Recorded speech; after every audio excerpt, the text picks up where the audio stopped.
Well, hello and welcome to our last week. And it's an exciting week where you're getting a chance to put everything together, as well as individually craft some parts of your training to include in the collective. So this week we will be looking both in front of us as well as behind us in terms of the reading, which is really looking at what does it look like to be a training professional, what are some job opportunities, what are some things to consider, and we'll be engaging in a forum discussion. And in terms of your collective work that you'll work to, as your instructional training team, you'll be finalizing the entire program proposal, and I'll be going through that in a little bit. But in addition to that, you'll be developing each of you. So if there's 4 people in your team, you'll have 4 handouts that would be included in the guide. This is a minimum. You can obviously do much more than that, but you need a minimum of the training guide that you'll include in the appendix. So let's take a look at what all this means. So you'll have a chance to go back and look at all the different assignments and processes that we've gone through to build up to this point to put together your final planning training. And what I'm going to do now is kind of show you there's a guide under the assignment link that you're looking at here that basically says what needs to be included. So it'll be going back, looking at feedback, looking at some revision, but for the most part, you've done everything other than the individual piece. You're just putting it really together now in a very clear format that you could use to present to someone who might be looking for this kind of training, and you can use it as a template moving forward. So there's your basic cover page with APA format and such that you'll need to include, and it shows you what you'll need to have on the cover page already. Most of you have already done this. You will be writing an introduction. And this is somewhat, it's new in that you haven't done it in its entirety yet, but it's not new in terms of it's exactly what you've been doing. So you're basically analyzing and synthesizing it with a reflective tone and presenting it. It would be in some ways almost an executive summary if you were to put this through as a proposal. So you describe what the training includes, a big overview, kind of like a rationale for your training, with the details of how you chose to organize it. Did you do it in modules? Is there any hybrid component to it? How long would it take? So this is what you would actually be presenting to the stakeholders that might be inviting you to do this or seeking proposals as part of the process of hiring someone.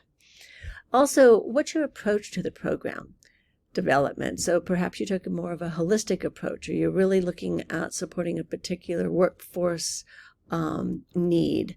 So really, what's the approach? Obviously, andragogy is going to play a key role in this as well in terms of your thinking through this. You'll want to describe how you, as part of that, you'll look at your needs assessment and your target audience. So you've developed this program for a particular audience. What did you what did you learn? How did you go about to discern what's the best approach for this particular group? And that's going to be really an important piece as well. So again, you've done that.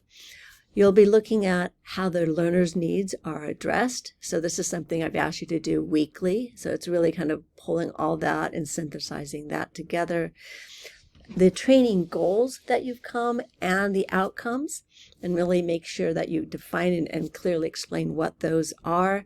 And then a real explain your thinking and your alignment. So these are my goals, these are my outcomes. I've created the following objectives to meet these goals and outcomes in each session.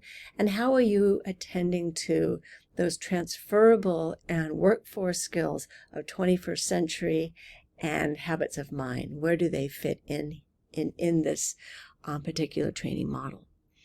Next, you'll be putting together your training content. So this is the big body of everything, right? This is going to be where in each of your modules, so let's say you've designed where you have 4 sessions. Each session, you will be attending to these components. And you can organize this any way, but really think of your reader and what would make sense if you were handed this to use as a training, what would make sense? So for each session you want to make sure you cover the aspects needed to meet the program goals completely. So how does this particular section feed into the bigger piece, right? Why did you break it up in this way, and what is this part about? So it's kind of that introduction. Your objectives are clear. They're observable objectives, right? That they're specific and measurable, and they align to those outcomes and goals. The estimated time for each session, and even chunking it up for the different components within that session, are clear. And then the important part here, right? What are you doing, and why are you doing it? So what are the methods you're using? So describing those, explaining that you're using, how you're mixing it up. There's a variety of methods. So kind of why and what you're doing, the function as well as the actual process. And then a list of all the resources used in the training, including the technology. Again, you have done this already. You've been given feedback on it, so you have a chance to refine it, put it together, and think about the assessments as a part of it now as well, which gets us to the next piece, which you just got back. So this is basically you putting in the exact same assessment plan with any revisions needed. So there's not much I need to talk about that. And then the reference section. This is including all the research you did, so to understand the content and the materials, as well as materials you may have found to use in your sessions that you didn't create as a group. And then evidence that the training materials are well researched and supported by external sources. So how do we know that this is the best and most current? If I was an employee or looking for someone to do training, I want to make sure that this is accurate and current information. In your appendix, this is where you'll be working individually, actually, and pulling it back together again at the end, is key handouts presented in the workshop. So the training guide, what you actually would be handing out to the participants. Each of you, as I mentioned earlier, will create one that connects to one of the sessions. So in your session, if you said you're going to have your participants use a certain template, well, you would create the template itself, okay? And you would include it and reference it, include it in the appendix and reference it in the actual section up here in your content training. So that would be part of the materials you would be using. And then any other materials you wish to include. And that, my friend, is what you're basically putting together. And I'm going to ask that each team upload an example so you have examples of other folks' projects as well. In addition to the collective group, you are also being asked to provide a self-assessment.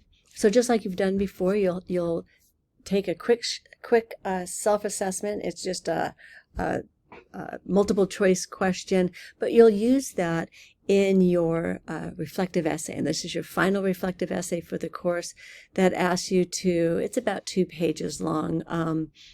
So I wouldn't get caught up in how long it is. On average, I think folks take 2. If you need more, that's fine. If you can do it in less, good for you. But it's asking you to look at the course objectives, and in a reflective way, you'll also want to take a look at the grading guide, because that's going to be key in how